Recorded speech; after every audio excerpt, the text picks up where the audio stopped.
April 2025. I wish to welcome Councillor Ron Page to his first council meeting, Ron, of the current term of council.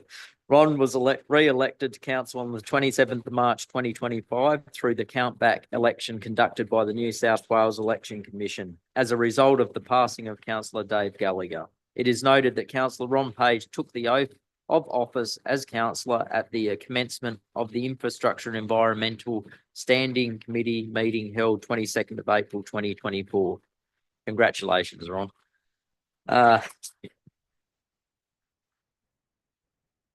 You have to give back that present we gave you a few months ago.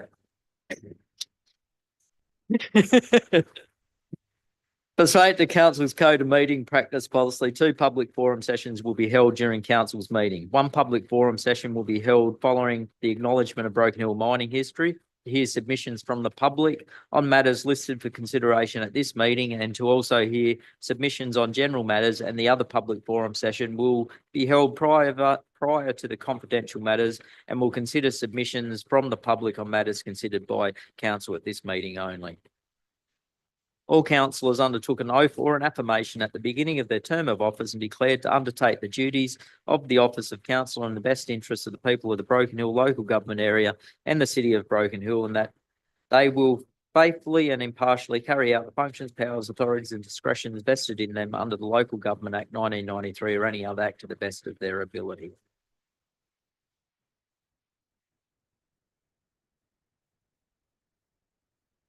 This council meeting is being live streamed via YouTube and recorded and published on council's website. To those present in the gallery today by attending or participating in the public meeting, you are consenting to your image, voice and comments being recorded and published. The Mayor and/or General have the authority to pause or terminate the stream if comments or debate are considered defamatory or otherwise inappropriate for publishing. Attendees are advised that they may be subject to legal action if they engage in unlawful behaviour or commentary.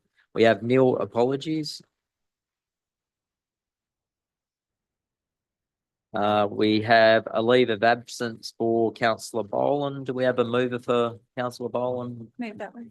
Moved Councillor Jewett, seconded Councillor Gillett. All those in favour? Carried unanimously. Oh, better say what it was for, sorry. Councillor Boland's leave of application for the meeting and provided the reason away in Sydney for a work conference. Would Councillor Gillett like to do the prayer? You've got it there. Almighty God, we ask you to invoke your blessing upon this council. Direct and prosper our deliberations to the advancement and true welfare of the people of the council area, our state and Australia. Amen. Councillor Byrne, you'd like to do the acknowledgement? We acknowledge the traditional owners of the land upon which we meet today, the land of the Willacali people, and pay our respects to their elders past, present and emerging. Councillor Allgate, you'd like to do the...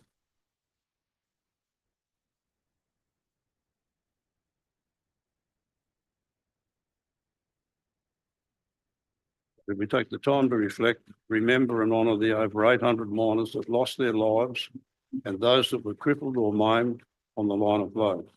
We thank the brave miners and their wives who were part of the 1919-1920 strike that lasted over 500 days and delivered a 35-hour working week. Mining is our past and our future. Thank you, Councillor Allgate. The first public forum session of 15 minutes will consider submissions from the public regarding matters listed for consideration at this meeting and also on general matters. The public have been advised through notices on Council's website to register by 4 p.m. today if they wish to address Council during the public forum session. Members of the public who have registered to address Council will be given preference, and then, if time permits, anyone else present in the gallery may address Council. Speakers are allocated 2 minutes to address Council. We have nil registrations to comment. I invite members of the public that may want to... Yes? Just come down to the microphone, and just if you could just state your name and what you'd like to speak about.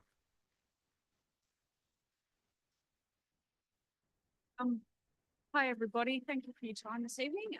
My name is Rachel Wynett, and I'd like to bring to council's attention the situation that we've found ourselves in our local community.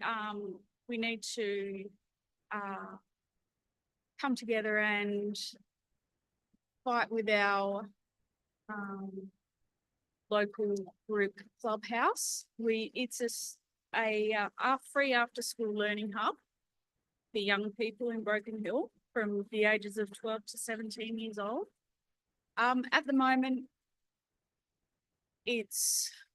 our membership is about 75 families, which is pretty impressive given our small community. As a parent, my daughter goes there. Often when I go there to drop her off in the evening, there will be a lineup of children waiting at the door to go in.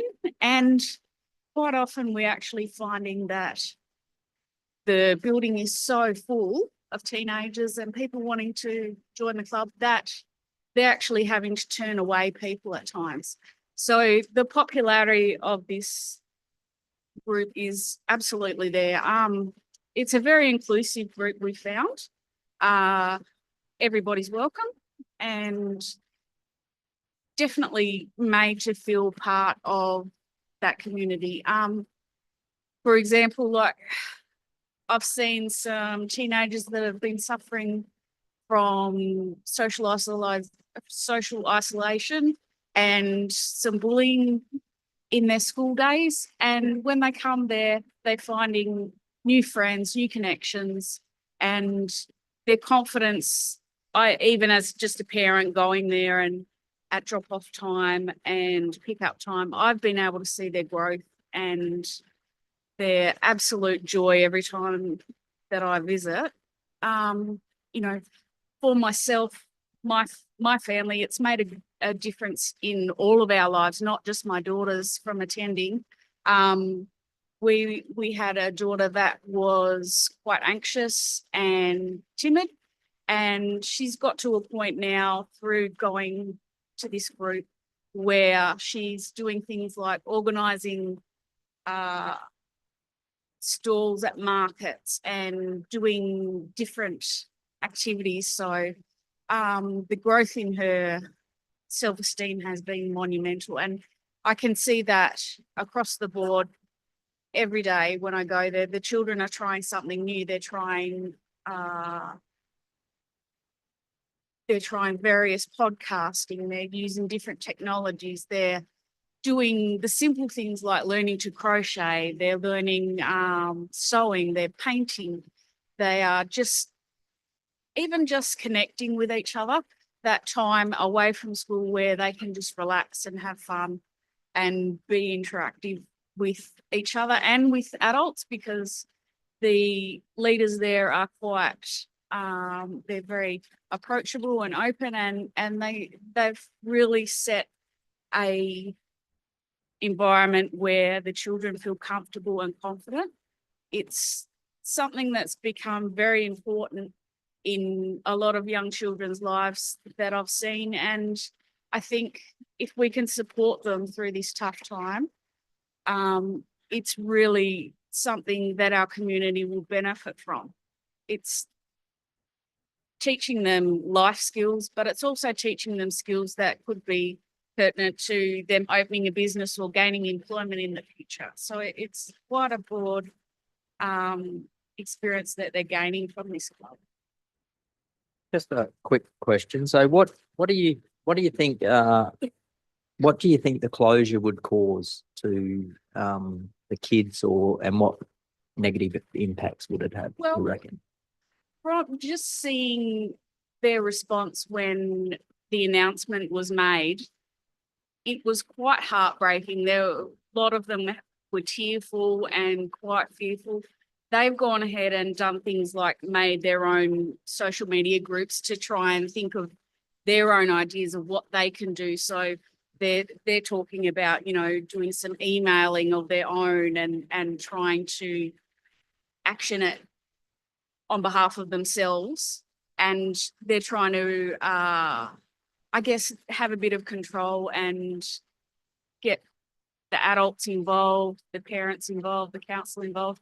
They're quite motivated to I guess hold on to any positive hope that we can keep this service. So it'd be really good if they could, as many of the kids themselves could email the state member and the minister's office and council, because we will pass those on.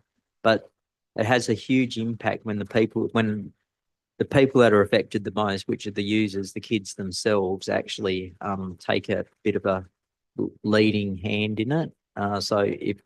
And that's for everyone that's here, that's involved. If you could do that, because if the kids are interested enough to do it, what I'd suggest is you don't need to have long emails. It makes it really difficult. All you really need to say is that you're a user. You love the facility, you use it for this reason, and the closure will have a dramatic effect on your person for whatever reason. Okay, thank you. Any other speakers? Yep, Peter, and then you, Bob. Just say your name for the tape, Peter. Yeah, yep, just up to the microphone.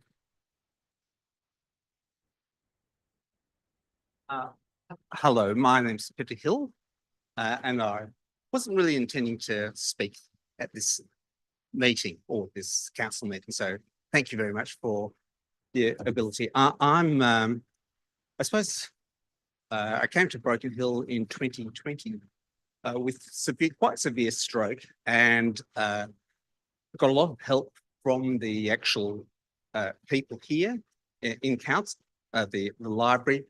And in particular, I got IT help from the same crew who've actually running the clubhouse. And so as part of my stroke rehabilitation, I've been going on long walks, just very quietly, very long walks, and raising small amounts of money for Broken Hill charities, like the, the Military Museum, Turning Page, Big Sky Stories. Sorry for my nervousness here. And I was walking up the street and thought I could raise a little bit of money for my next walk to Mildura, which I must say I have failed twice. I've tried twice and failed twice. But raised a little bit of money for the clubhouse in the Marlow Tin. And I had dropped into the clubhouse and accidentally found out that they were closing, because I was trying to plan my walk and their closing day. And I may have spilt some of the beans to get it out. What I want to say is, in my previous life, I'm a robotics scientist and have worked on STEM, and STEM at these very entitled schools, public schools in the city. And what I've seen here in Broken Hill leaves them for dead. The major aspect of STEM, everyone thinks, oh, it's about science, technology, and skills. It's about kids dreaming and being able to teach other kids. I just want to give a small example.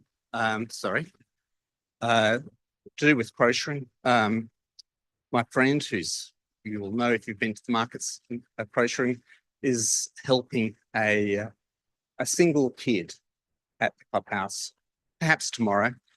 And the thing is that kid will teach other kids to do it. So most of the learning, there's a small amount of training, but the benefit is amazing because the other kids teach the other kids. And that's the key thing that a lot of media misses. A lot of the people walking in, they see the technology, they don't see the kids teaching other kids. And that's a very important thing. Again, I wasn't really prepared for this. However, it is a bigger crisis for rural investment, because not only is the Broken Hill Clubhouse closing, perhaps the Lismore Clubhouse is closing. And it's a bit of a problem, being an expert in this, that yes, there are lots of little grants, but they do actually need big government support. At the end of the day, you can say, I'll go out for this little $2,000 grant or this other transfer grant. They're small grants, And they've also got written into them that you can't get multiple grants. If you go for one, you can't do others. So there is a real problem, and there is a real, what is it? Ticking clock to it. So I haven't seen in all my walking, supporting the bush, listening to the bush, I haven't seen a more urgent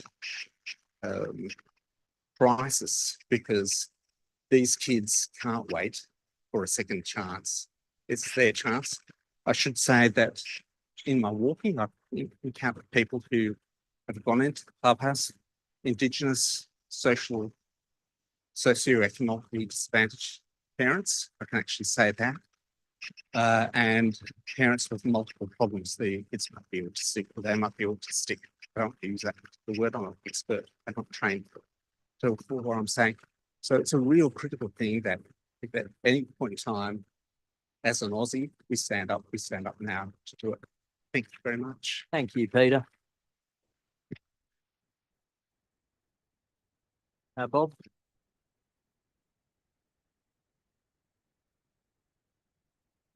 Thank you, Mr. Mayor. Bob Jules is my name. I've just got a quick question.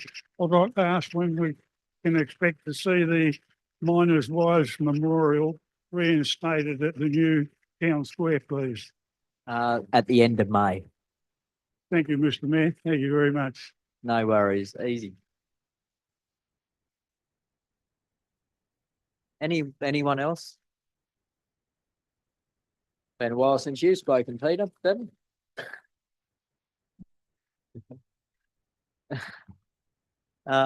No further speakers. We have the minutes for confirmation for the March meeting. Do we have someone to move? Move the Deputy Mayor minutes. Hickey, seconded Councillor Aldgate. Anyone to speak on that? No, all those in favour? Carried unanimously. Disclosures of interest. Do we have any councillors with a disclosure of interest? Nil disclosures of interest. We'll go on to mayoral minute number 1, which is pending closure of the Social Futures Clubhouse for Broken Hill. The motion moved is that the minute be received, that correspondence be sent to the relevant ministers, the shadow ministers, and the local member for Barwon, advocating for continued funding for the Social Futures Clubhouse for Broken Hill and its programs. So we've had a number of people speak tonight about the importance of this. Peter, for example, spoke about the importance of getting an interest in sciences really early. We're a mining community. We're a community that wants to make sure that people are interested in sciences, particularly geoscience, geology, chemistry, physics, engineering. So it's really important that you get kids involved really early. We recently just met with Horsens and Broken Hill mining, and they speak of the importance of going into schools and getting that interest in those STEM subjects. So as a community, we can't afford to let an organisation that's growing, that is getting kids involved into those sciences really early. And as was explained, even with the building of the new Williama High School, if you do not have practical lessons in science classes, you do not get the interest in sciences. So this is just another example of, as a community, as a nation, going away from some of the things that are important. Just speaking over to some of the members of the public beforehand, a young person also won an international music competition where they blended their music at the facility and then put it in a contest and won several hundreds of dollars. So in Broken Hill, you can't normally go into an international music competition, but at this facility, there's many things that can be done there that they wouldn't be able to do if it wasn't there. 3D printing, really important. Robots, for example, animated cartoons. You know, we were talking to Peter Hill earlier about even a 3D chess set that is based on Broken Hill, and that could be used, and you could replace the king, for example, with different people that may want to make their own chess set. So there's some really important things that can come out of this, and we don't want to see it go. So we need to support it as best we can, and we need to just explain that it goes beyond what the government might think, and it leads to why some of the reasons that Broken Hill exists, and that is to make sure that we're a leader in science fields. Do we have any other speakers?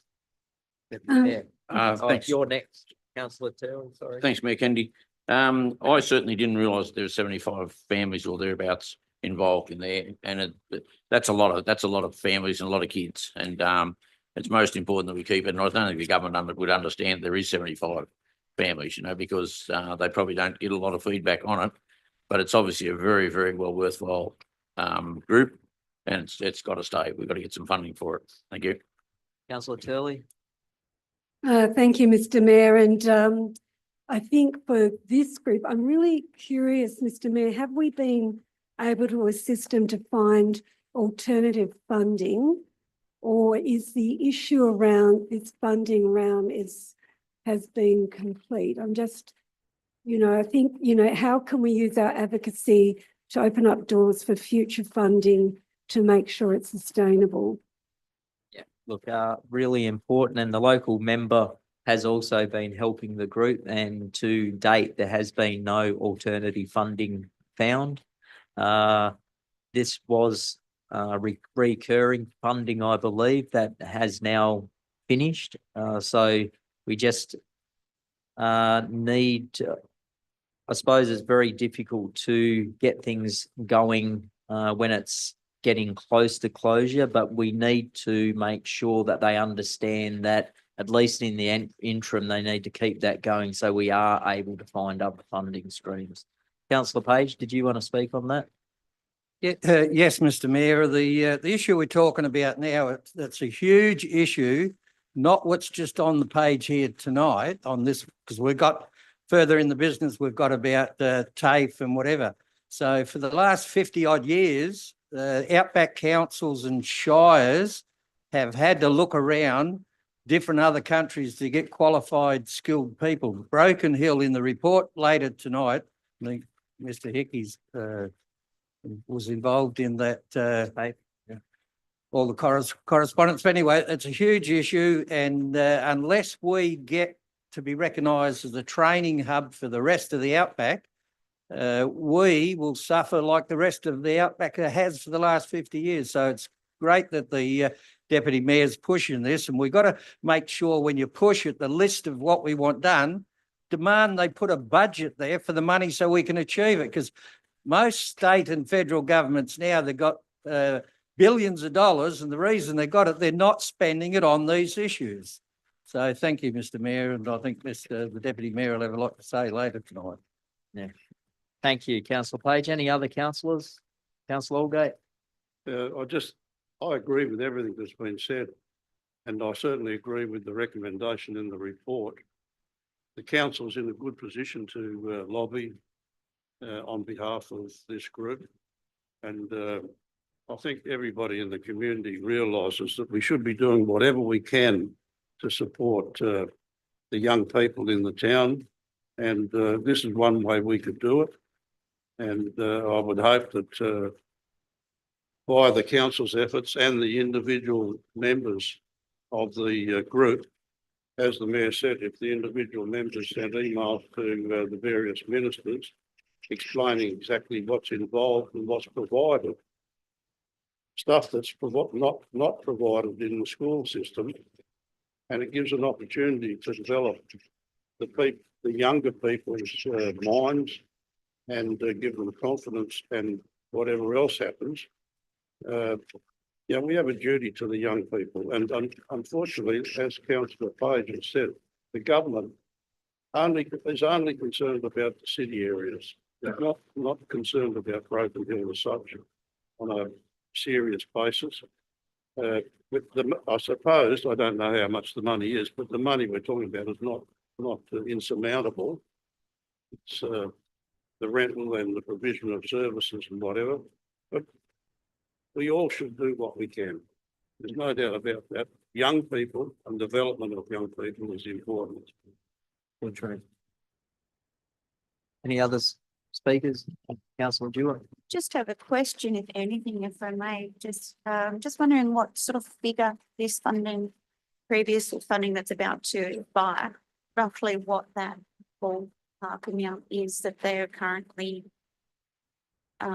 getting by. If anyone has a, Yeah, I'll allow Peter to.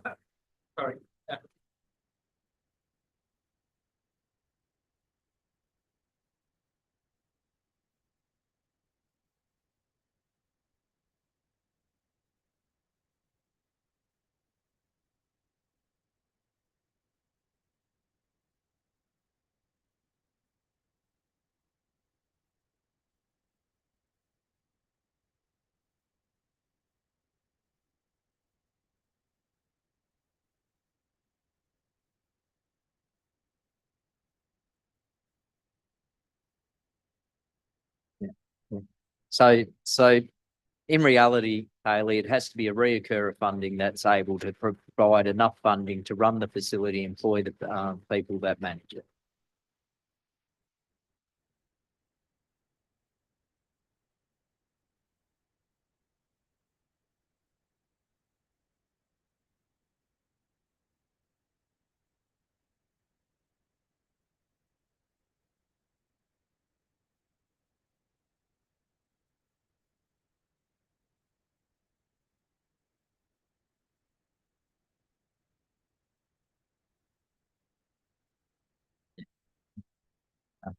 Yeah, I was going to say, we were just out of order there, but not you, me for allowing it, but anyway.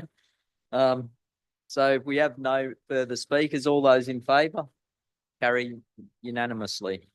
Mayoral minute number 2 is recognition of the late councillor Dave Gallagher, APM. The mayoral minute dated April 23rd, 25 be received, that an official photograph of the late Dave Gallagher, APM, be hung in the council chambers until the end of the current term of council 2028, that a park bench, including a plaque approved by councillor Gallagher's family, be placed outside the council chamber in a suitable location in recognition of the late Dave Gallagher. Do we have a second? I'd like to second that, Mr. Mayor. It's with one amendment to number 2. Yep. I think it'd be more appropriate to get a painted by one of our local artists, a painted photograph, a portrait of Dave. And I think it'd be more fitting and, you know, a bit better than just a photograph. He did a hell of a lot for our city, and it's a sad loss to our whole community. Thank you. Look, councillor Gallagher, 15 years service on the council, but service for a long time before that in the community. First met Dave in around 2004 when he actually ran for council. So he's been around for a long time and was interested in council for a long time.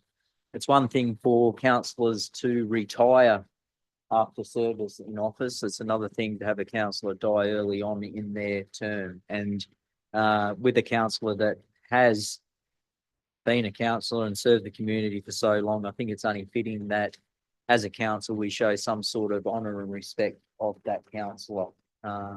What it does is it shows to his family, to his memory, and to the community as a councillor, we do miss councillor, or we at least honour the work he did as a councillor. Do we have any other speakers? Councillor Allgate.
Any other speakers?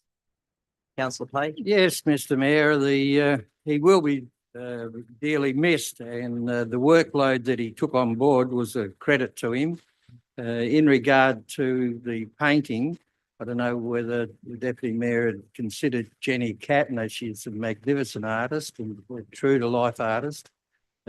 Consider her as the person to produce the piece of art. Her artwork is absolutely magnificent, and whatever she produced for Dave would be something to be proud of.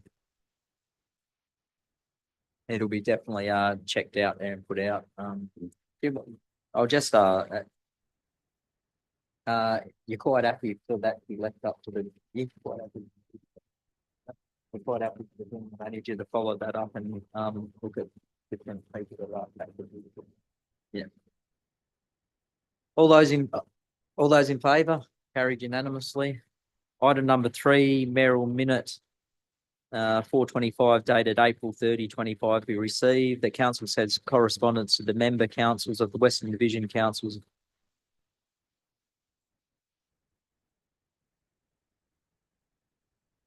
Oh, yeah, I did do them, but that's all right. Yep, we'll just do that now. Non-pecuniary interest count. Yep.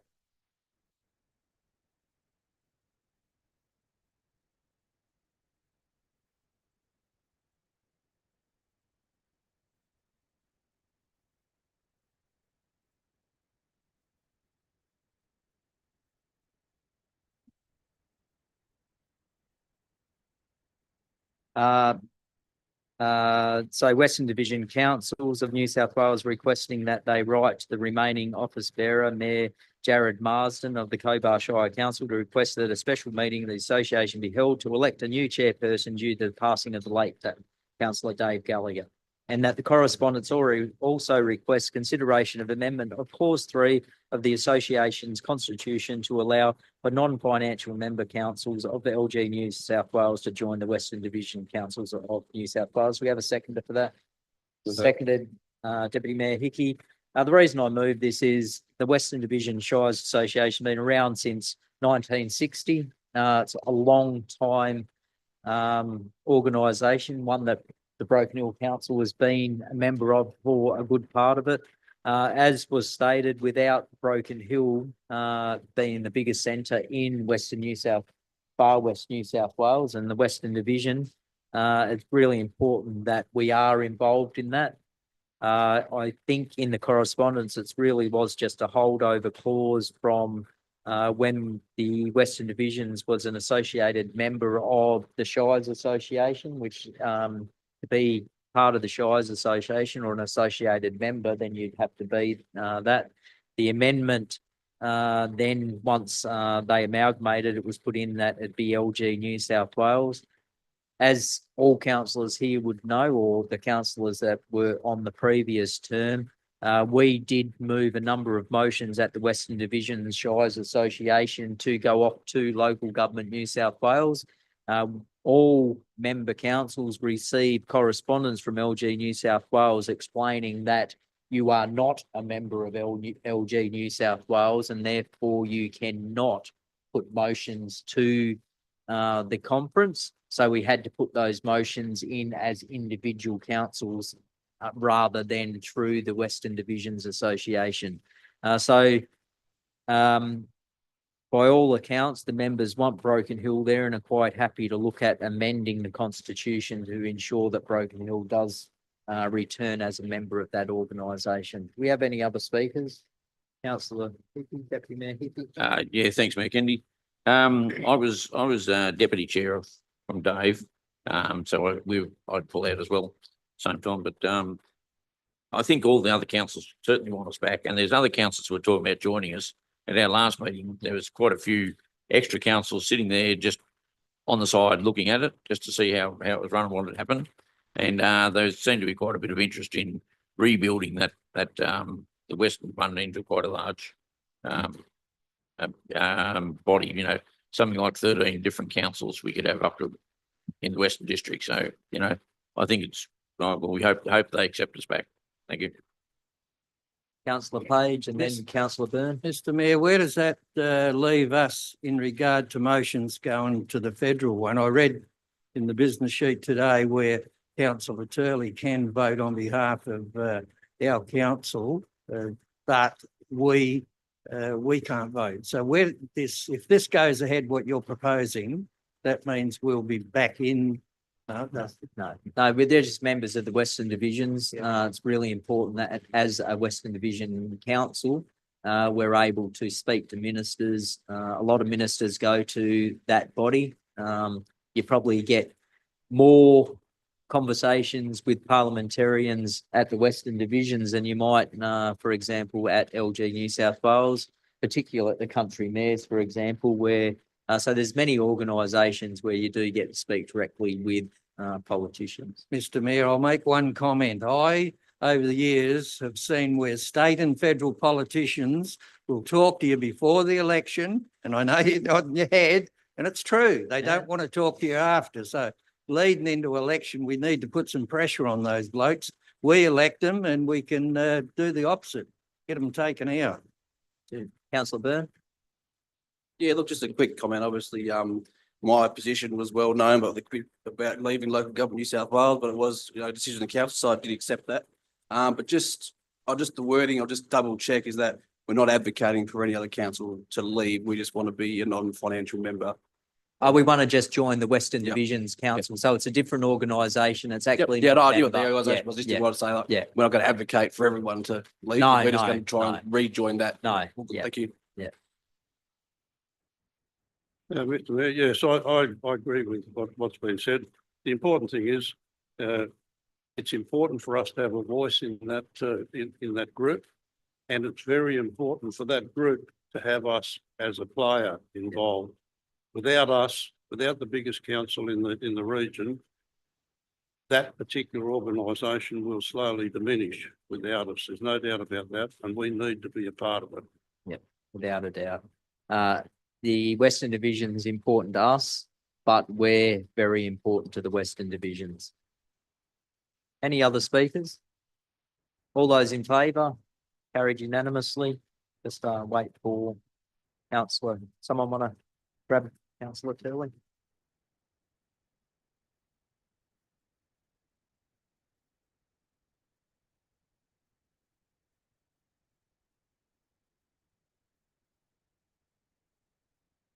The Merrill minute was just passed as written, councillor Turley. Notice of motions nil, notice of rescission motions nil, reports from delegates. We have one report from delegate, councillor Chandler's attendance at the New South Wales Public Libraries Association. If anyone does want to go along, that's on page 25 of your business paper. Councillor Chandler. Yeah, well, I attended in person now, see librarian attended by video link. She had an important meeting. She couldn't be there for some reason. Present time, the general feeling of that most of the council library staff across Western New South Wales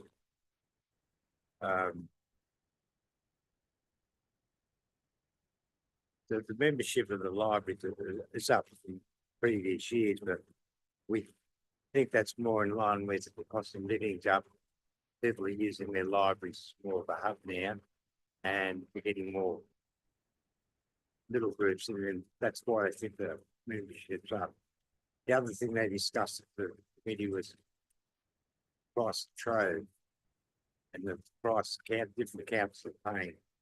They're believing that they can go to an alternative source and get the same information at a better price. But they're chasing that up. They're bringing that back to September meeting in Parks. And it's about it. Really, it was a pleasure to go there and learn how they work and what they're all about. And I think with our new library start off their showcase, and that of course.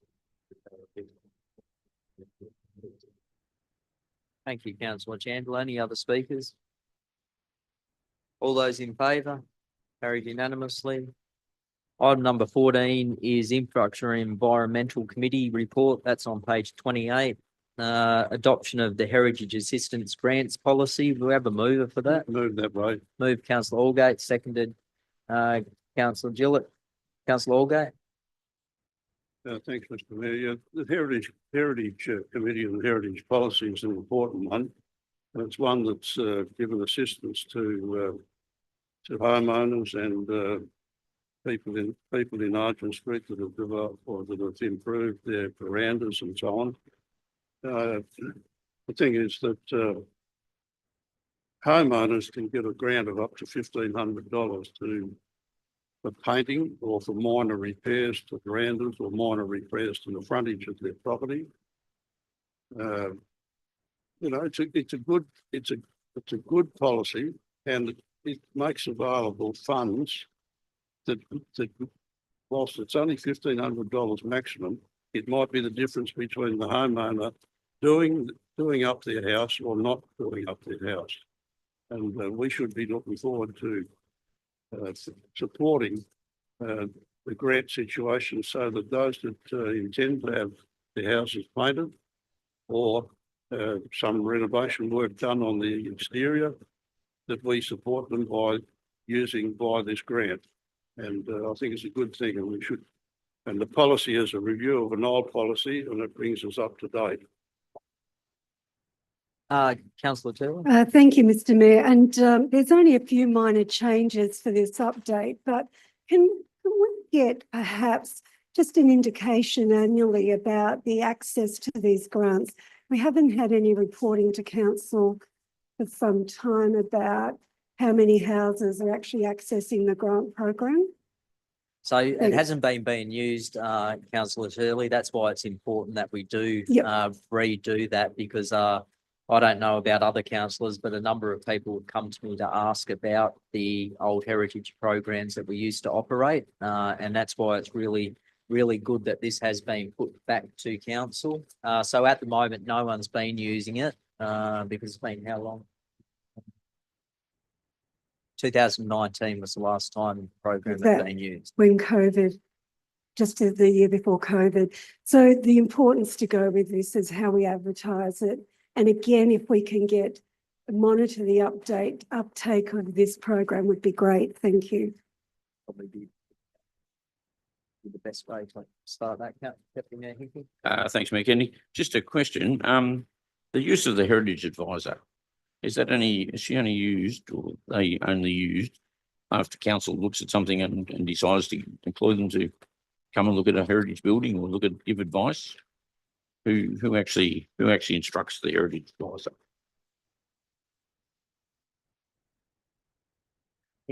Thanks through you, Mr. Mayor. Council's Heritage Advisor is basically an employee of council in that regard. So they will report through to the Manager of Planning and Development, as well as providing advice through to the Heritage Committee. But ultimately, it's council's responsibility to make the final determinations on receiving their advice. It's Mayor Kennedy. Thank you. Mayor, can I make comment? Yes, councillor Page. Yeah, we all need to fully understand our heritage advisor. It's her job to advise us and our job to make the final decision. I suppose the importance of this policy is that people can get $1,500 as 50% contribution to their painting, but up to $3,000 loan.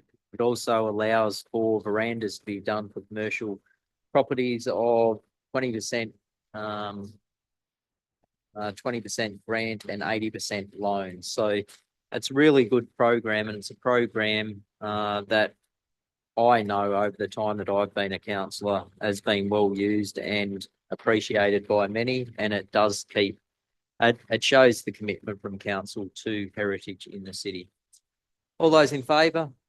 Carried unanimously. Item number 2, which is on page 36, is the minutes of the lead reference group meeting held on 26th of February 2025. We have a mover for that. Move that way. Moved councillor Allgate, seconded councillor Byrne. Councillor Allgate. The minutes give a clear picture of what's happening in terms of lead levels in the town. And the report clearly points out that 2024 was a record year in terms of the number of tests that carried out in the 1 to 5-year-old group, which are the most vulnerable. And sadly, 44% of those tested were above the acceptable level. I don't know how far above they were, but it's a concern that that number, almost a half of those tested negative, and it's no good. Significant proportion of those, Councillor Allgate, were well above it. So I think it was in a couple of meetings ago, they actually had the data on all the lead findings, and there was a lot of kids significantly above it. I think it was the highest number of tests ever, and the highest number in that group that were above. And that, with all that the lead reference group have done over the years, it's a concern that that they're not making much headway. And when you read the report, the reluctance of lots of property owners not to participate and not to follow the advice of the lead reference group is another concern. Been well involved on and off with the programs for a long time and understanding them. The main reason people are reluctant is simply because you get it done and then you're back in the same boat not long after. So what needs to happen is the government need to give a commitment, as was given a commitment for the last government and has been followed through from this government, was a whole of government approach where they look at particularly the uncovered areas in town, your footpaths and other areas where the dust comes from and then circulates back into people's houses. You could remediate it, then it's back again. It's because you can remediate the house, but what's the good of remediating the house when the surrounds around that house are as just as lead affected as the house itself? So until we get the government to contribute to Broken Hill and give the exact same consideration to Broken Hill children as they do to every other children in the state, and everyone needs to understand and remember that 90% of the cases of children above lead levels come from Broken Hill. That tells you how much we are affected by lead compared to other areas. So it's important that the government does what's required, not just by addressing people's houses where they may have children where there's lead levels that are high. Everyone needs to understand those children don't just hang around in their houses. They play at school, they play on their footpaths, they play with their friends, and that's where most of them are getting their high lead levels from, is what normal kids do, and that's they play out in the street. So until the government acknowledges that and puts that forward and starts doing their part, it's going to be very difficult for the lead reference group or any other lead group in town to actually reduce lead levels beyond what they already have. Their education programs about wash your hands before you eat and all that had an impact. So most people in Broken Hill have been educated about lead. They understand that you clean up dust. They understand you wash down things. They understand you wash kids' hands before they eat and all that. And we still have 44% of children that are above the safe lead levels in our community that are tested. You've got to remember that there will be a lot of kids that aren't tested that could potentially put that up even higher. So done all they can with education. It's now the time for the government to stand up. An example that in the past, which was a good one, the state government funded street sweepers. Now they should immediately fund probably 2 or 3 extra street sweepers, not just the capital expense, but enough money to operate them. If they put $1 million for street sweepers and paid several $100,000 for council to operate those or employ the people, we would reduce our lead level significantly just by cleaning our roads of lead dust. Want to add that, councillor Allgate, that we write off and ask for Sure, street sweepers certainly. and operational expenses to cover them. You're happy to second that, councillor Byrne?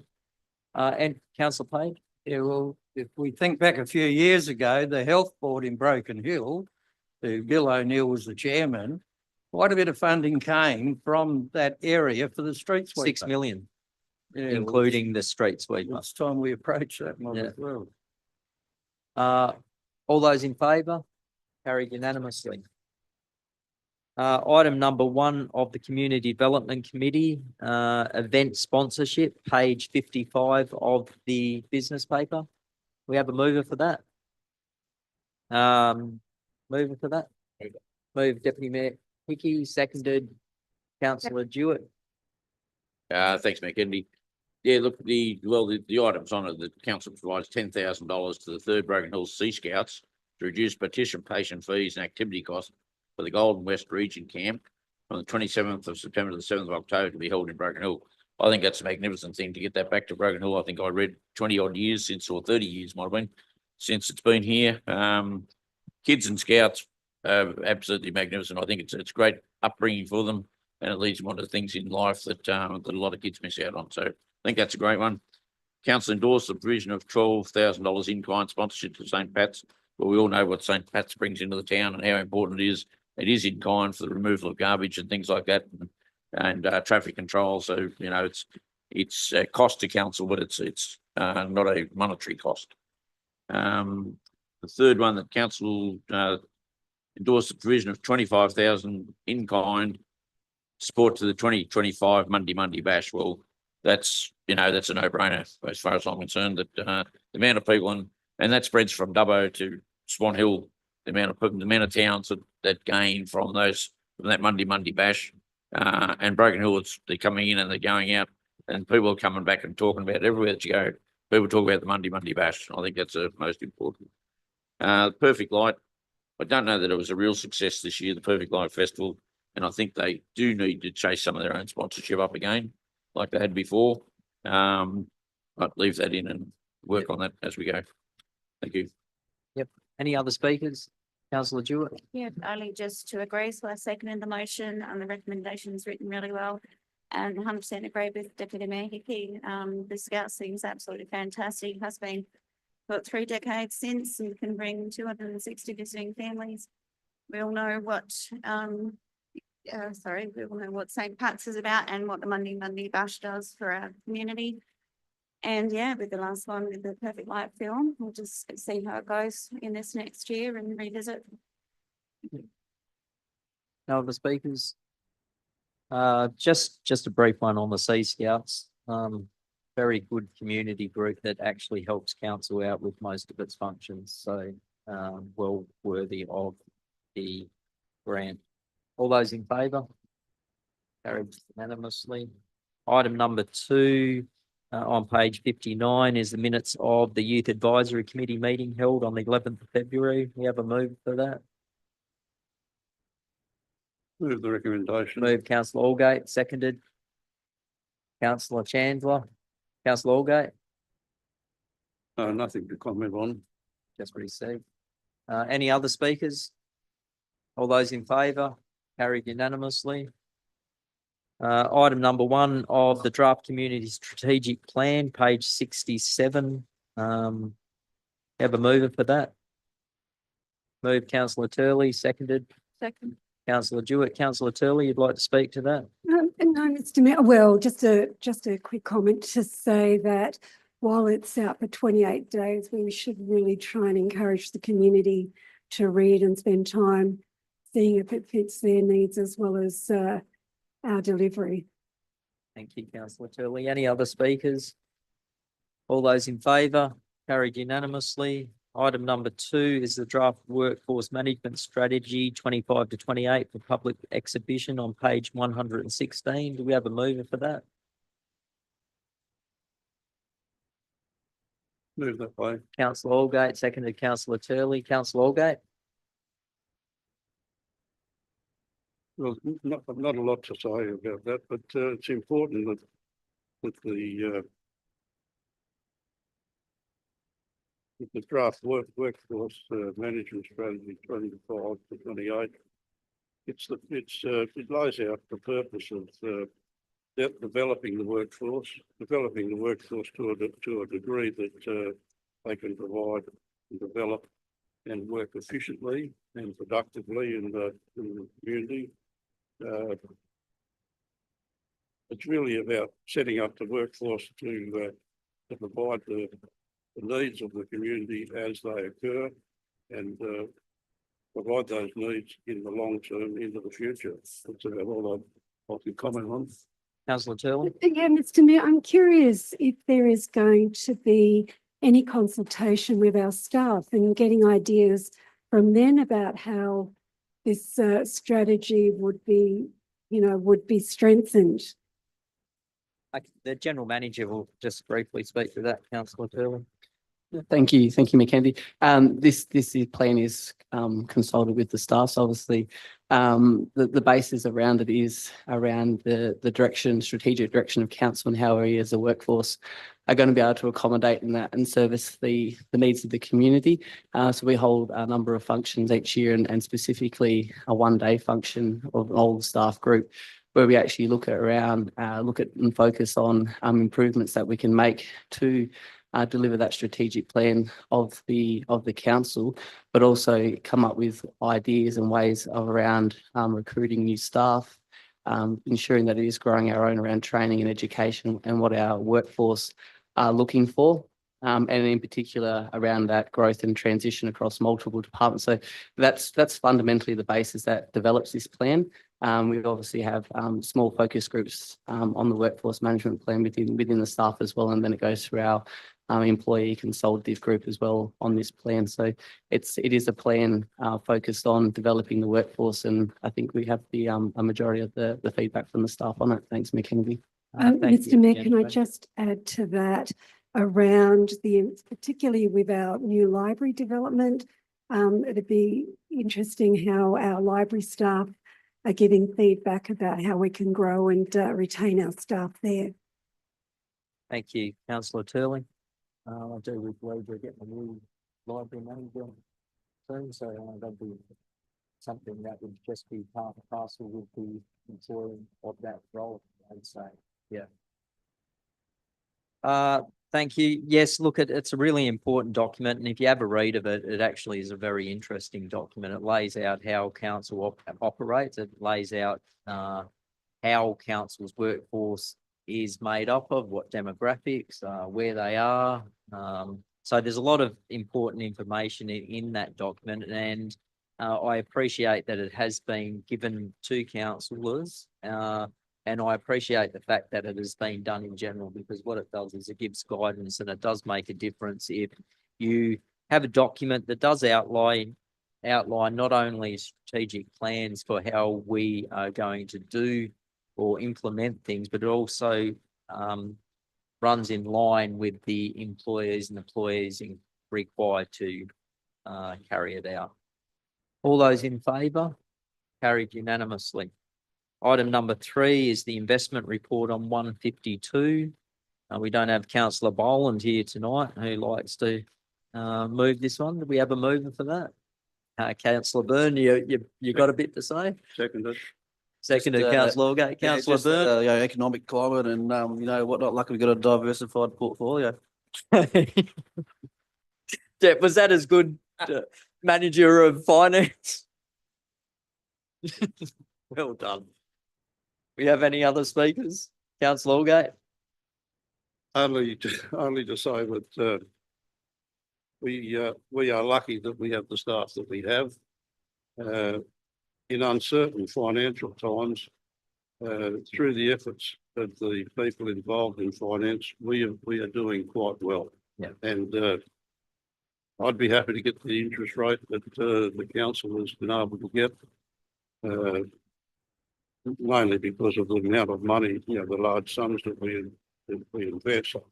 But I think It's been a long time coming. I think at the moment, we have the best finance staff that we've had for many, many years.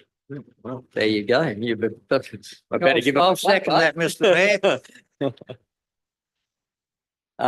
Look, Can I add, I thought Jay was a pretty good finance person too. So well, he still takes credit for this.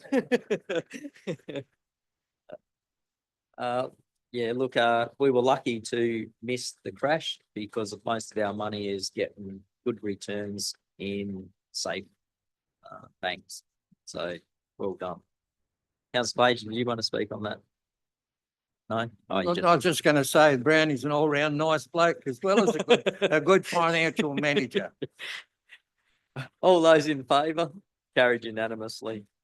Item number 4, minutes of the section 355 Broken Hill City Art Gallery Advisory Committee meeting held 6th of March 2025. We have a mover for that. Move Councillor Gillett, seconded Councillor Allgate. Councillor Gillett, you'd like to speak to that? It was the first meeting I'd been to, so I found it quite interesting. Yep. And, it was very intriguing about how they go about acquiring their artworks, and no, I was very interested. Did you end up discussing the makeup of the membership? Yep. So did they increase it or vote to increase it or vote not to increase it?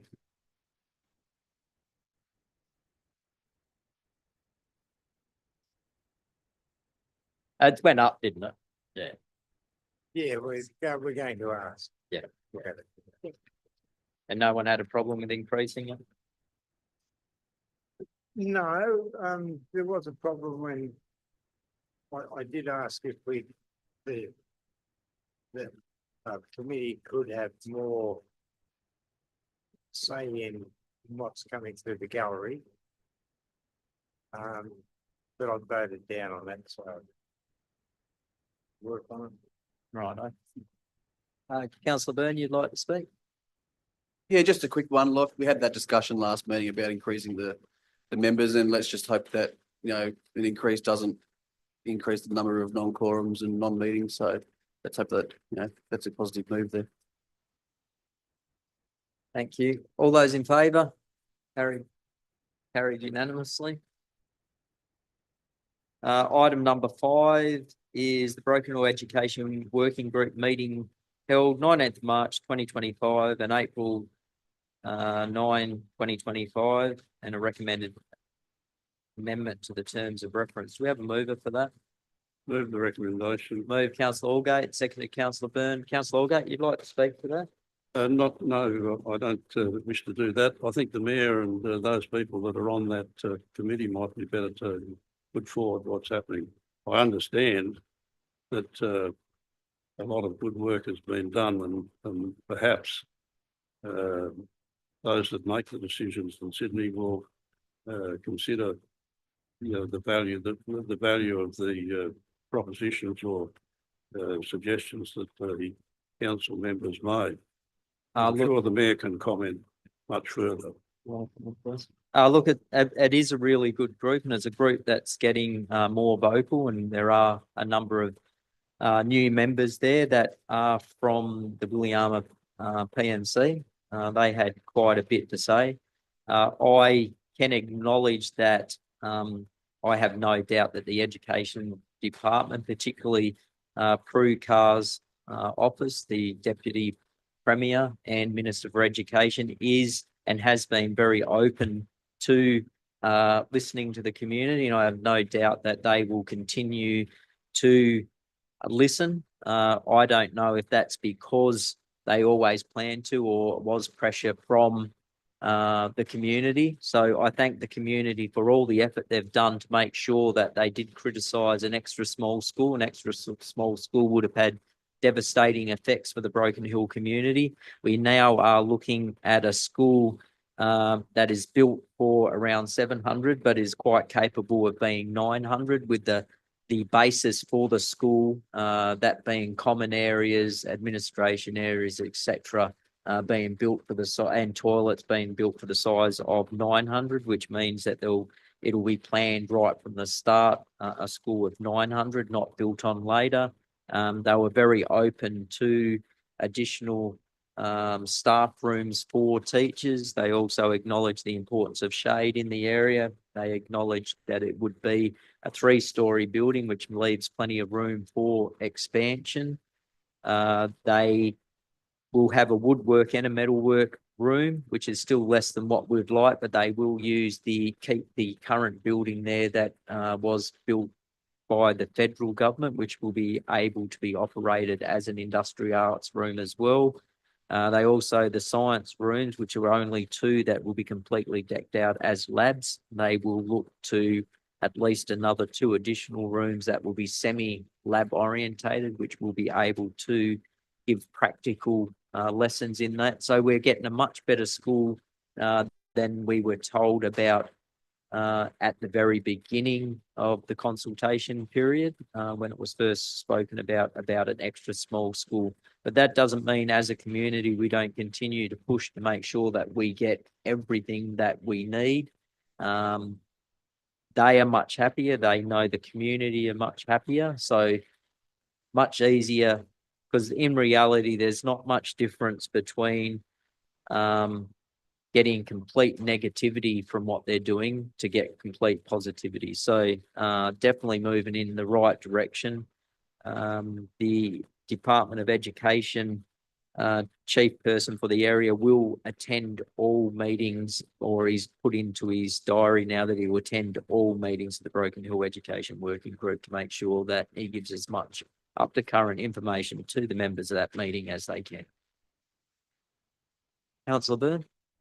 Yeah, look, it's great to see that a bit of community action has moved them forward. I still think that we're falling short. I think that there's a prime opportunity here for the government to make something that doesn't look out of place in the middle of Sydney. And the other thing is people, we all want to grow the city. That's what we're here for. And people that move here and apply for jobs, first thing look at, have you got good schools? And if we've got a state-of-the-art school, and that's going to go a long way for people to make that decision. Councillor Allgate? Just comment, Mr. Mayor, you would think that given the statements that were made at the time that the William High School was condemned, it was suggested that the state government not meeting the bill, was to be rebuilt under insurance. And I don't know whether that's still the case, but $100 million was talked about at the time. And I know there'd be a significant cost with demolition, but if the insurers are paying for it, you would think anybody in their right mind would go for the school that had all the bells and whistles, even if it was a bit more extravagant than expected or necessary. Yeah, so the insurance is arguing to a little bit of a degree on what they are liable for, given whether it was the mold that caused the closure or whatever. So typical insurance companies, but also the insurance company involved is also part of the state government. So that's really, so there has been a commitment regardless of where the money comes from. The school will be built to a high standard. That was the latest advice. All those in favour? Carried unanimously. Item number 15 is further reports. Item number 1 is correspondence Australian Local Government Association. You've declared an interest in that one, Councillor Turley.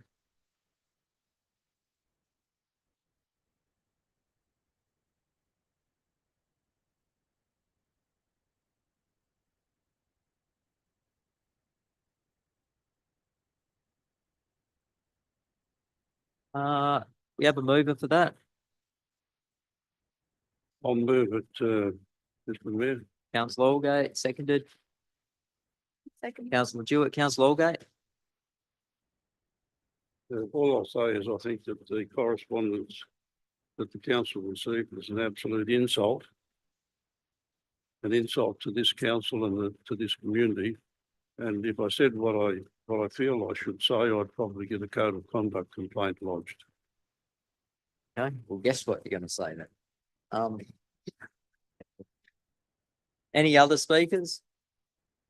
Look, it is a strange piece of correspondence. What it's saying there is that you have to be a member of the state organisation to vote in the Australian local government, but the state organisation can appoint a non-member to the board of the organisation, which in reality goes not only against the Incorporated Associations Act, but also goes against the Australian Acts that says that you must be a member to be a voting person on any board. As a councillor or as the mayor and as different councillors, when we've been appointed to organisations outside of Broken Hill City Council, we are made a director and a member of that organisation under the rules of that organisation, and you sign things to say that you are a member. So it is a very strange thing that we get correspondence from the Australian local government that says you have to be a member of your state body to be a member of the Australian local government to vote at the Australian local government, but then to go say that the state body can appoint anyone they like, even if it's not a member of their association, which I would find very strange, and I'd find at odds with most constitutions and most legislations when it comes to any corporation or associated corporation. So strange for me. Any other speakers? All those in favour be received? It carried unanimously.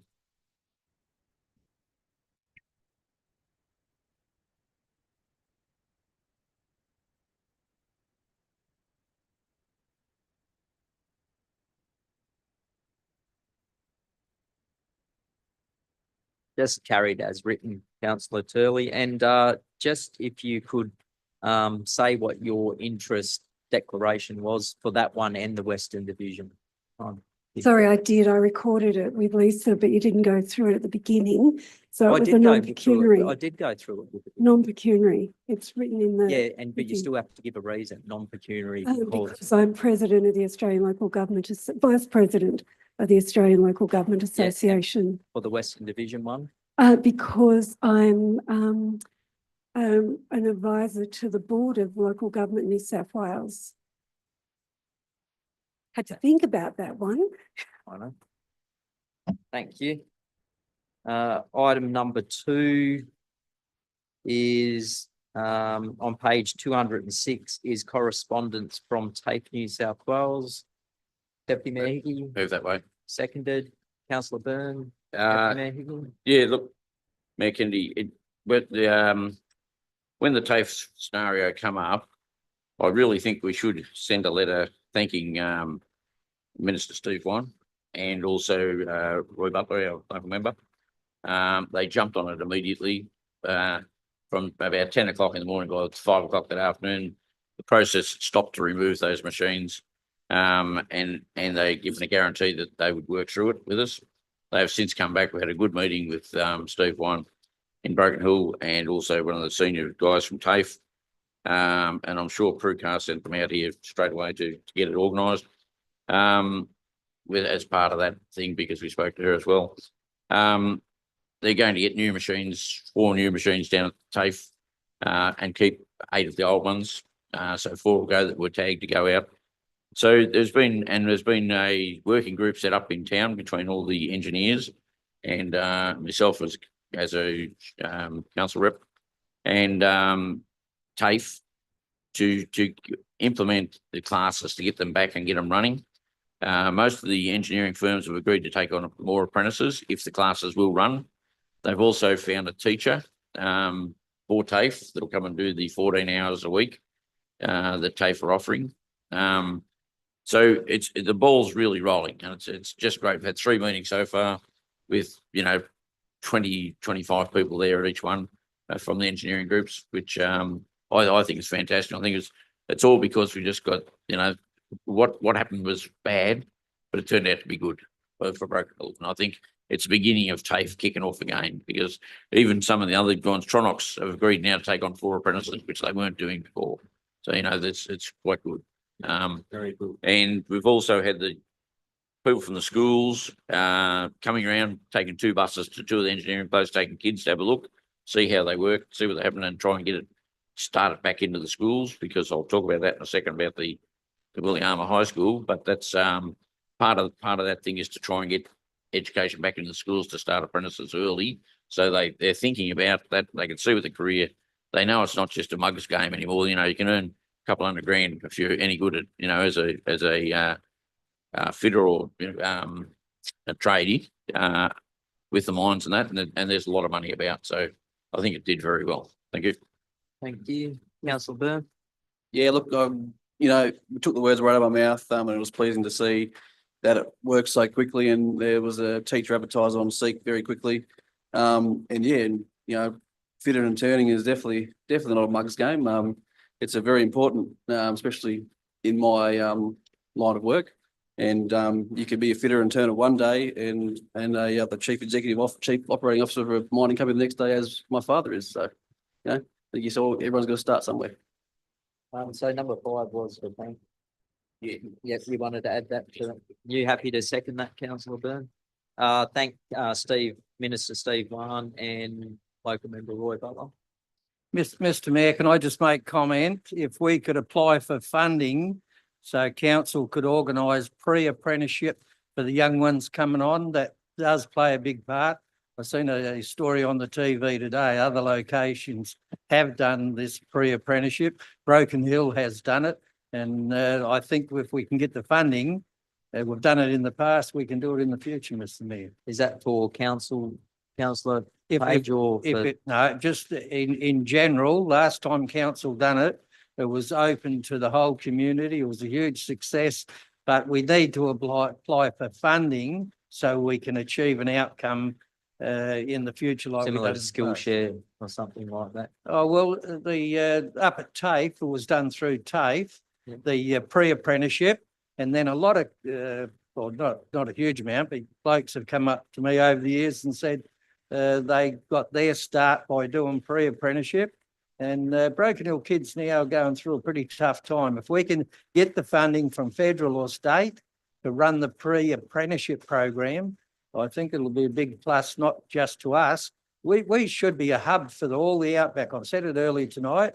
We can train a lot of people here in town. We've got the university around there. We've got the skills in Broken Hill with people that worked on the mine trades people. It's all here, but the federal and state government have to put the funding in to achieve the outcome. Councillor Byrne. Just a quick one with the funding 12 months ago from the general manager, sorry. From Minister Honig for the apprenticeships, was council, do we employ fitters and turners, or is that, on the cards? Thanks through you, Mayor Kennedy. We did employ apprentices and trainees, but not a fitter and turner. In that round, in round 2, we applied funding for 6, and they're all apprentices in that regard. And that does include a fitter and turner and a boiler maker. So we've really gone down that trade route in round 2, and hopefully we'll hear an outcome from that funding in the next week or 2. Thanks, Mayor Kennedy. Thank you, General Manager.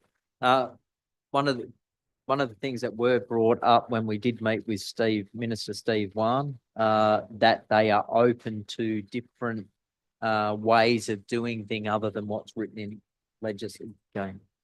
Yeah, thanks, Matt Kennedy. I'm sorry.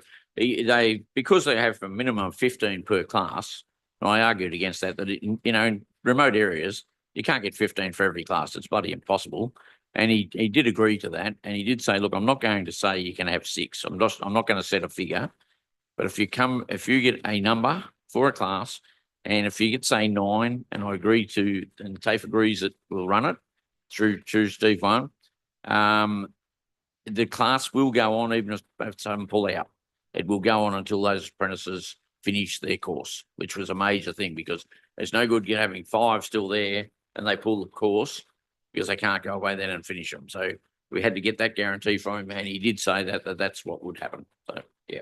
Councillor, did you want to? Yeah, I'd just like to say that when I went through as an electrician, we had 3 and they did the whole course. So, the limit seems a bit silly to me. For sure. All those in favour? Carried unanimously. Item number 3 on page 213 is the Williama High School rebuild. We have a move for that. Move the recommendation. Move Councillor Allgate, seconded Councillor Deputy Mayor Hickey. Councillor Allgate, you'd like to speak to that?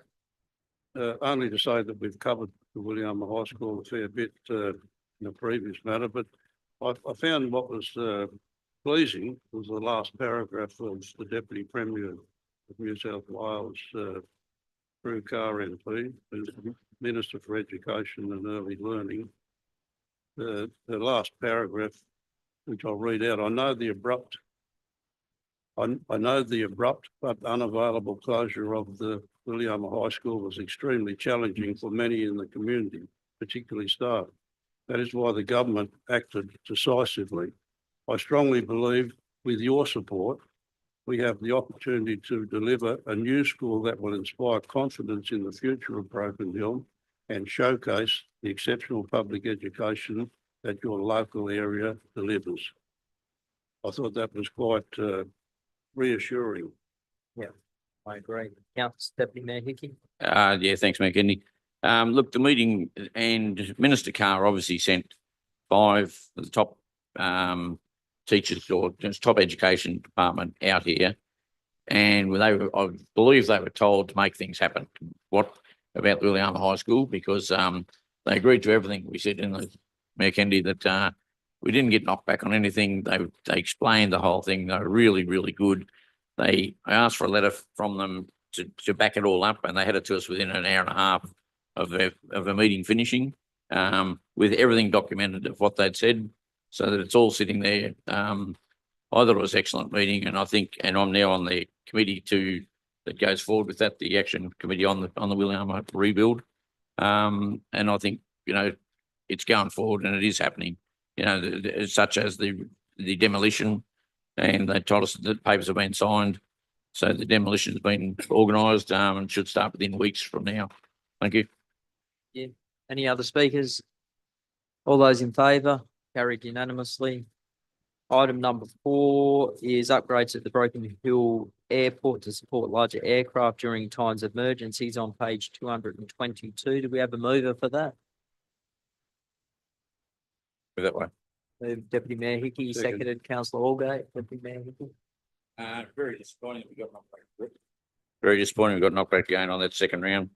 And we spoke to Minister King about that, but didn't get a lot of answer. I believe that we missed out by about 0.6% of 1 point on getting it. But I think that, I don't know whether that's for real or what it is. 0.12, is it? Yeah. Of a percent. So there you go on getting missed, knocked back for 15 million on that. And I think they could have, it was about using recyclable materials. We're leaving a full tarmac there, so I thought there would have been enough recyclable anyway. But we got knocked back on that, and we've now got to go forward and try. And the New South Wales government don't seem to be want to chuck in anything towards it at this stage. So we just got to keep plugging on, go to the next round. Thank you. Councillor Allgate. I agree with what the Deputy Mayor has said. I thought it was the report. The report really threw it back into our court and basically pointed out the areas where we can apply for grants. They're not facing the problem themselves. They're just shelving it off onto us and saying there's this amount of money and different grants available. And we know how many people are trying to get the grants. So until such time as the state government, and for that matter, the federal government realises the situation we're in terms of the runway, and it's reached its life at the moment, and we're desperate. We need a new runway that'll take the larger aircraft so we get traffic through here at the right price. Yeah, I think everyone understands the importance of the airport, and I think probably most of the politicians understand the importance of the airport. To be knocked back in one area by 0.12% just tells you that they were looking for an excuse for it not to meet the criteria. We only have to do a little bit of tweaking to reach that, but the reality is it was probably knocked back, or they found a reason to be knocked back. It was one of probably the best applications from a regional airport they've ever got. The cost benefit ratio was unheard of, 1.8, I believe. general manager, so you're getting an increase on most of them. Most of the time, they're quite happy if you get close to a 1-to-1. So when you're well above what's required and you're still getting knocked back, that means that the money's either not there or it's going to areas that have been identified, not necessarily with a better application, but somewhere different to where they want to give it. There's always talk about pork barreling from governments, and there's different Labor often accuse the coalition of doing that.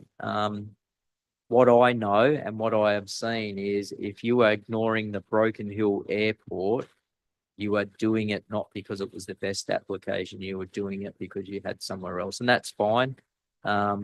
I just would like to see, and I will go on to acknowledge that the candidate for the Labor in Broken Hill did push for the airport as well. So he did fall short, and I appreciate him doing that. He did meet with myself and the general manager and did speak to some of the relevant people, and they said by the sounds of it, you probably just need to, that could be as much as something like solar lights. Well, if you get knocked back for solar lights, it's probably not the best thing, but I do appreciate that the local candidate did push that, and as was explained to him, the more everyone pushes it, the more likely that someone at some stage will fund the airport.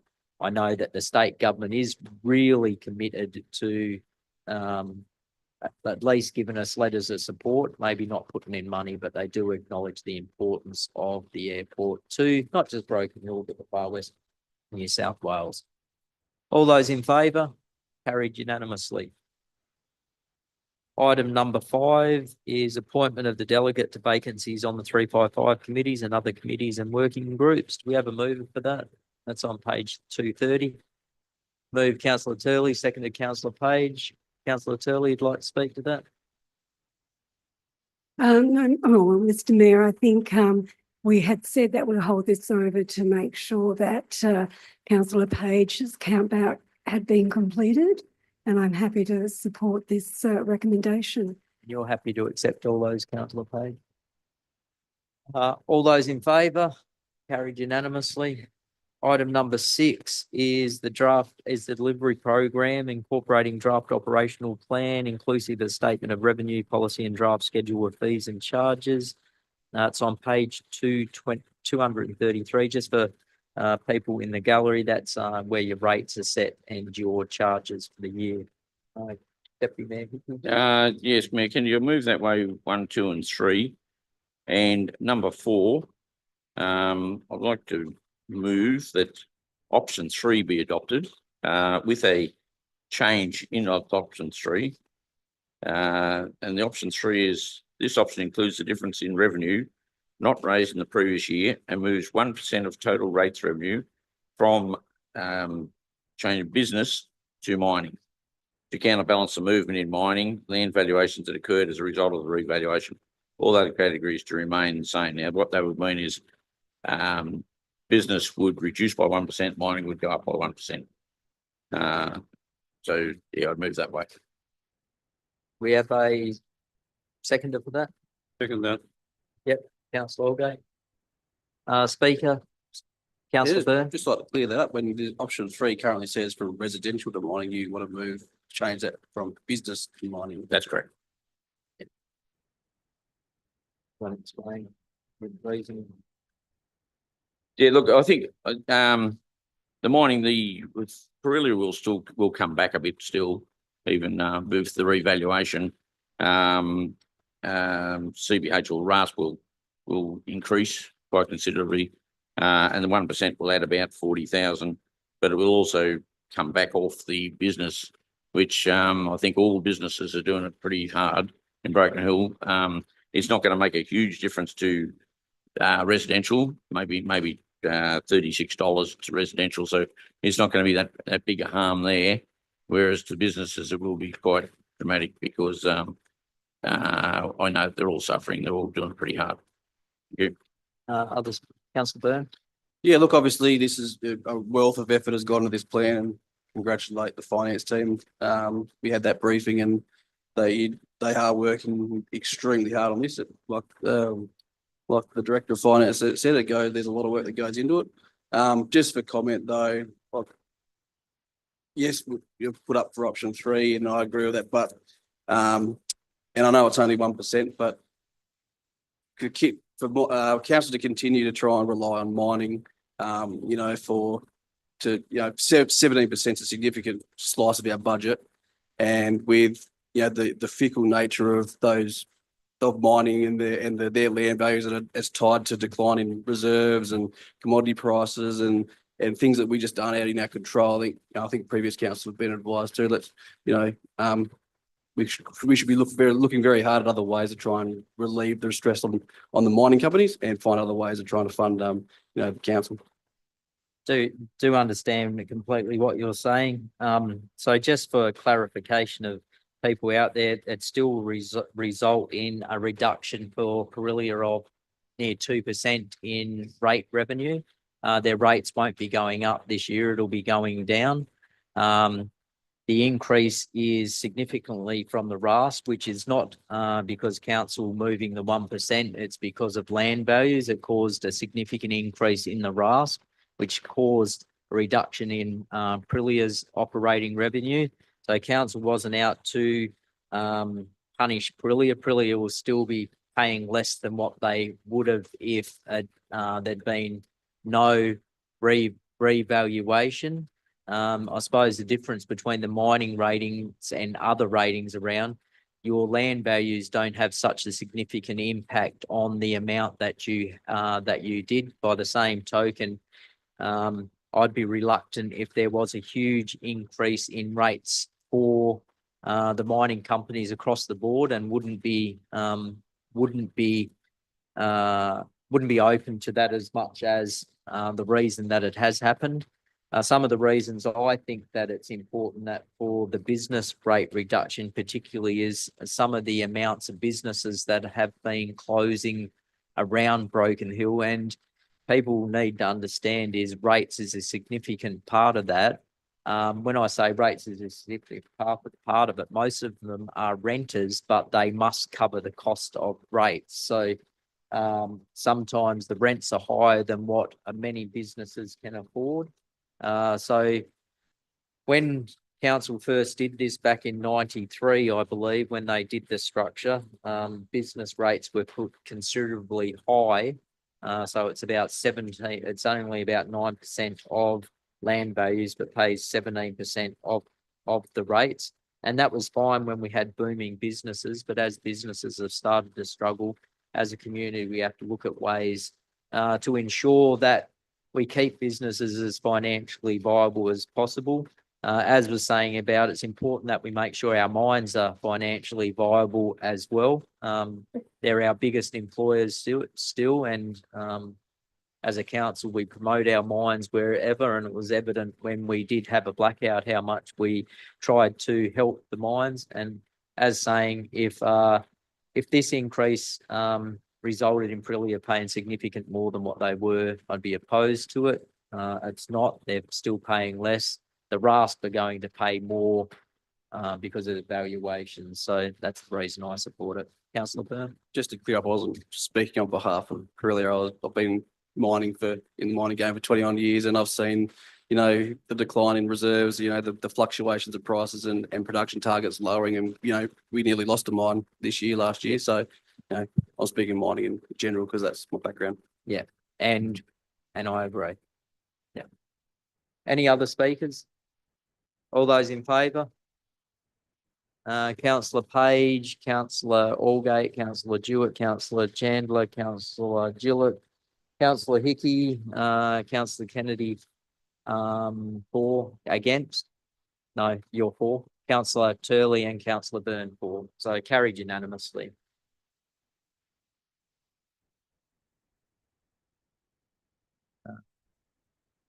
Item number. This is out. Just so everyone does understand, this is out for draft. So, Carillion and everyone that are affected are more than able to comment. And when those comments are made, councillors are more than able to change the format within what was said. Item number 7 is the draft long-term financial plan 26 to 35. On page 360. Did we have a mover for that?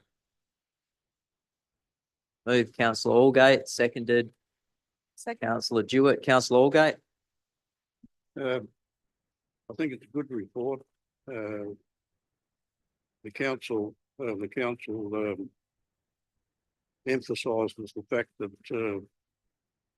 whilst our population figures have been underrated for many, many years, this report tends to straighten out that particular fact.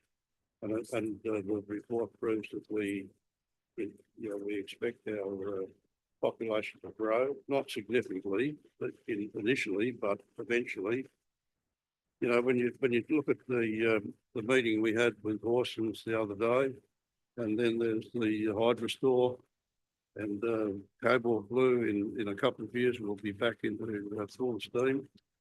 It's pretty evident that in the longer term, there will be an increase in the population locally as a result of those particular large, very large developments. I mean, I think they were talking over 1,000 in the construction stage with Horsens and 400 or 500 ongoing. So it's only a matter of time, and those schemes will eventuate. And this report recognises that fact, and I think it's worthy of recommending. Thank you, councillor Allgate. Any other speakers? All those in favour? Carried unanimously. Item number 8 is the adoption of the Waste and Sustainability Materials Strategy for 2025 to 2035 and a sustainability strategy on page 404. Do we have a mover for that? Move councillor Jewett, seconded councillor Allgate. You'd like to speak to that? Just briefly, it was quite a bit of reading and I did do my best to get through it. I think council addressed the one submission received and that we move as originally written. Any other speakers?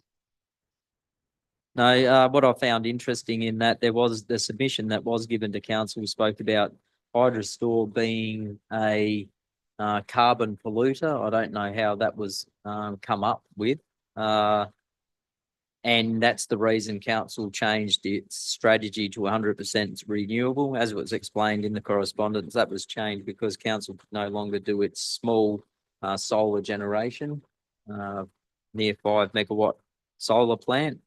The reality is that Hydrostore uses electric turbines that is virtually the same as a lithium battery, but using mechanical parts to store energy. So it stores compressed air, it uses the grid, as do batteries use the grid. That doesn't go straight from solar onto the battery. It goes through the normal areas because you can't just do that. That's not how the whole system works. So if you were to call Hydrostore a dirty carbon producer worse than any diesel turbine, then you would then have to call lithium batteries dirty carbon producers because they also store energy from the grid. So the submission from the person in the correspondence was completely wrong, and I wanted to just put it on the record. It is wrong. All those in favour? Carried unanimously. Item number 9 is amendment to the constitution of the Broken Hill Heritage Committee on page 540.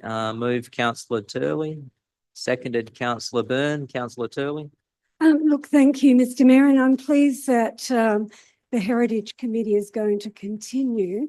And, I think the constitutional recommendations will sit well for the future of Broken Hill and keep our heritage issue on the agenda. Look, I think that the new constitution and the new advisory committee framework suits what the committee wants to achieve much better than the committee did before. This allows that body to have actual advisory input into and make recommendations to council about heritage items in the city. Some of the people I've spoken to that were on the previous heritage committee and would like to be on a new heritage committee were very interested in how that would operate, and that the document that's before us now outlines most of the things that were brought to me by those people. Any other speakers? All those in favour? Carried unanimously. Item number 10 is the minutes of the local traffic committee meeting held on Tuesday, April 1 on page 547. Councillor Allgate, you'd like to move that? Move that. Seconded. Councillor Jewett, Councillor Allgate, anything you'd like to bring up? The bulk of the committee's dealings were attributed to parking problems. There seem to be parking problems everywhere. But I think the one that caught my eye, that really needs some attention, not only now, but in the future, once Thomas Street is completed, is the request for additional parking adjacent to the hospital dialysis unit. The reason that they are asking for a couple of parking spots close to the dialysis unit, that the nearest other car park is down near the entrance to the hospital, and patients apparently who have just had dialysis treatment have difficulty walking any distance whatsoever. So they need to have a drop off and pick up point nearby, and the council's looking at that, and we'll use 2 angle parking positions adjacent to that, with a view to the council and the committee looking at it once Thomas Street is finished, to make some permanent arrangement in that respect. There's been a problem. One resident at 24 Comstock Street, I think it is, complaining about teachers and family members parking in front of their particular property, causing problems. Committee dealt with that, and the chairman of the committee had, as council employee, had been past those premises during school hours on 7 different occasions. They had not on one occasion seen other people, any parking in front of this resident. So that particular complaint was not received. No action received after it was found that there's no complaint basis.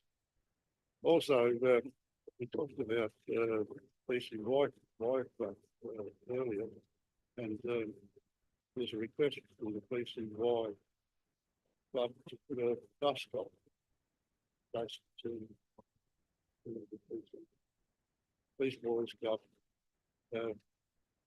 If you look at what's happened out there during the free fall, parking is a real problem in that area.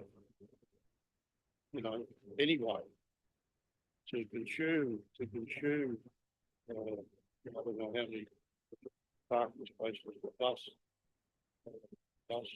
stop experience, but it's a lot more than we need there. A decision hasn't been made, but I understand that council will approach the PCYC to find out more about their reasoning behind requesting that, and we'll wait to see what that comes back. They're two of the items. I mean, over the past period, there's been a request for staff parking at the aquatic centre, and there's an investigation in train now. We've worked out to find out whether the taxi rank is used on a regular basis. If not, get the minutes or something. In terms of service park area for the delivery of goods. I think the chief advisor from council. Hearing how big the trucks are and whatever, the filling service deliveries. After that information was sought, the decision would be made. I'm not so sure that there would be delivery parking provided staff. This over first. Normally, there's a fair amount of parking around that area. But they're the main things. Thank you. Councillor Turley. Thank you, Mr. Mayor. Look, I just wondered, and thank Councillor Allgate for that update. And he did point out about, you know, what happens at the pre-poll at the moment. One of the issues that was raised with me, thank you to Peter Bevan, was in fact the issue about there is no disability parking at the PCYC. And I wondered if the traffic committee could consult with the PCYC in regards to that disability parking. We've seen many mums and dads, some with children that would benefit from the disability parking being accessible to the PCYC, but I think if that could be considered by the traffic committee. We'll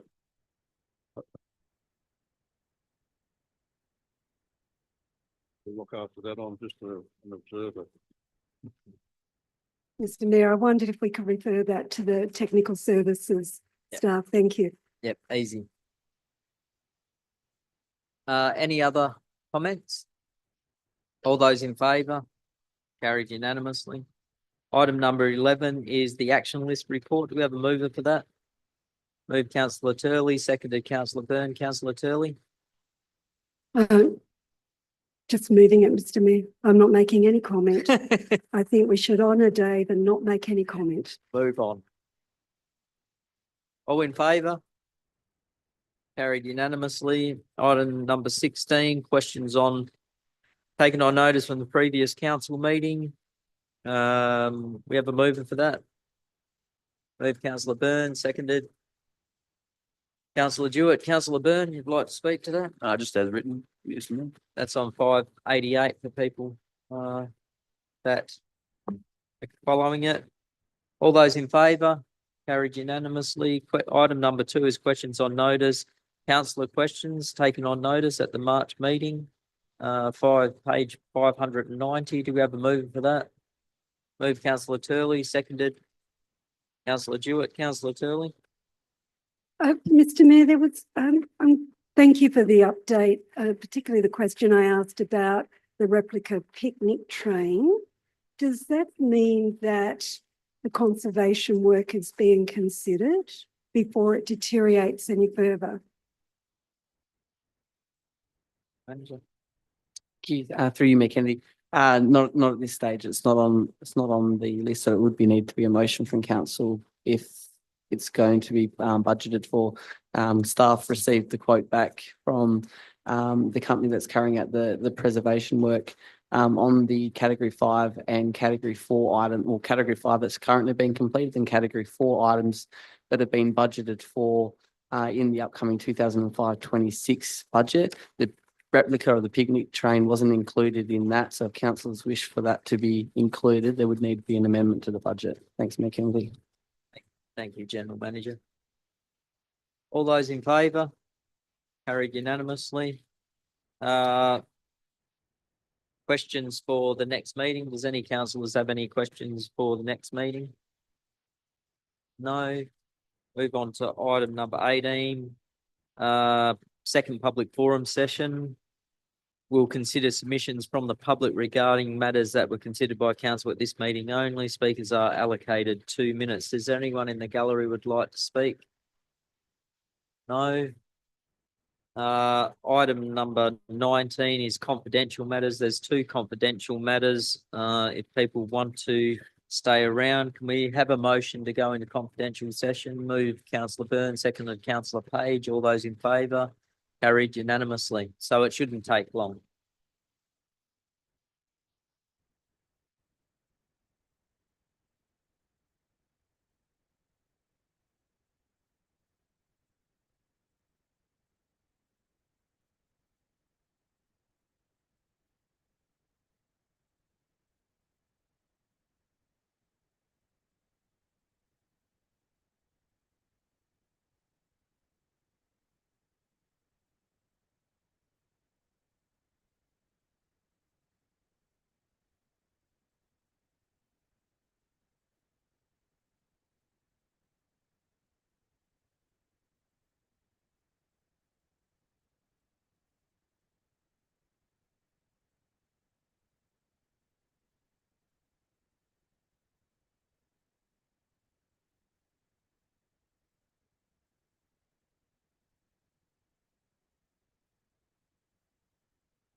There you go. Come on, Canada, right?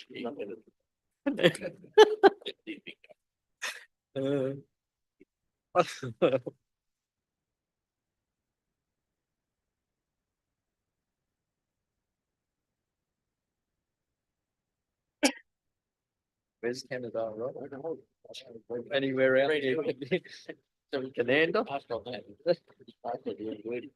Is that gonna still get done out there?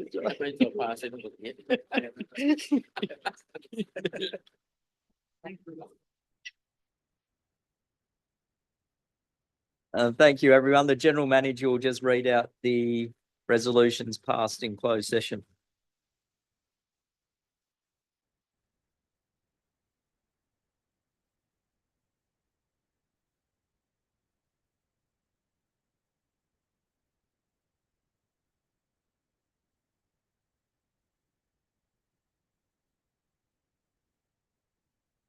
Thank you, Mayor Kennedy. Council considered in confidential council. Item 1, Broken City Council Report number 56/25 dated April 10, 2025. Willie Armour Common Trust proposed license to AK's Australia New South Wales Proprietary Limited.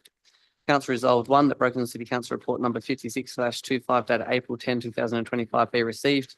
2, that council, as the Willie Armour Common Trust, issue a license to AK's Australia New South Wales Proprietary Limited for the purpose of geotechnical and site investigations along the site of the proposed transmission line associated with the Silver City Energy Storage System.